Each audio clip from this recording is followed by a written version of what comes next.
Well, Republicans have set a deadline to try to pass President Trump's sweeping agenda through Congress by the 4th of July. Now, intensive negotiations in the U.S. Senate are taking place to determine the specific changes they want to see made to the House-passed bill. And former Indianapolis Mayor Greg Ballard joins us now with a closer look on its impact.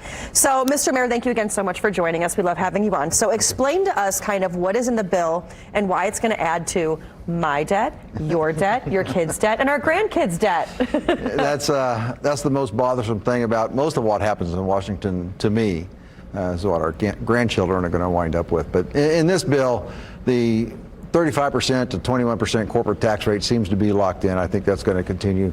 There are certainly what they call the SALT deductions that are being increased, state and local taxes that you pay will now increase from $10,000 deduction on the federal income form to $40,000. So a lot of blue state Republicans wanted that because they were getting hammered.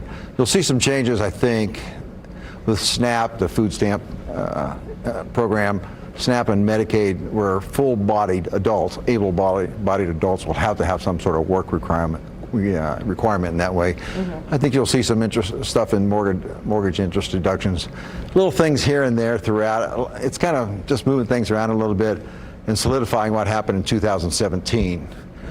Again, if we do that, it's going to add to the debt overall. There are some other things in there like artificial intelligence, which has nothing to do with taxes, taking it away from the states, and that seems to be a silly part of this, right? So, you know, always the higher level government wants to tell the lower government what to do, and that's with artificial intelligence. I'm not sure that's a good thing. Right. But we'll see what happens.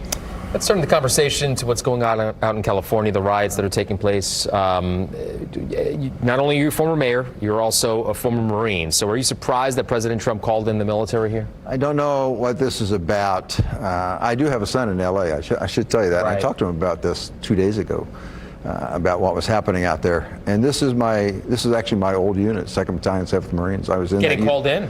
Wow. I was in that unit for 3 years, my first 3 years in the Marine Corps. That was my unit.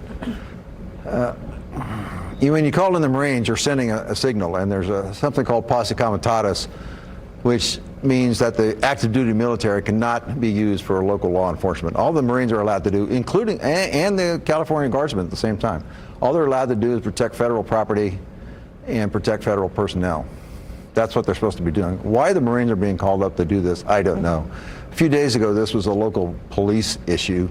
ICE has the right to do what they're doing, no question, and certainly the president was elected to do that sort of thing, no question about that. But the police thought they handled it, at least as far as I can see.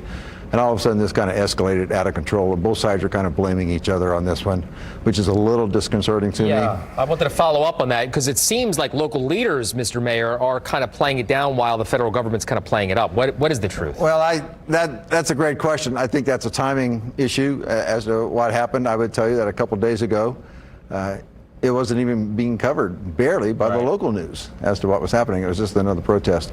So this is quite different. The president rarely ever brings in the National Guard unless the governor asks for it. The last time, I believe, was 1965 in Selma, Alabama, and the civil rights movements.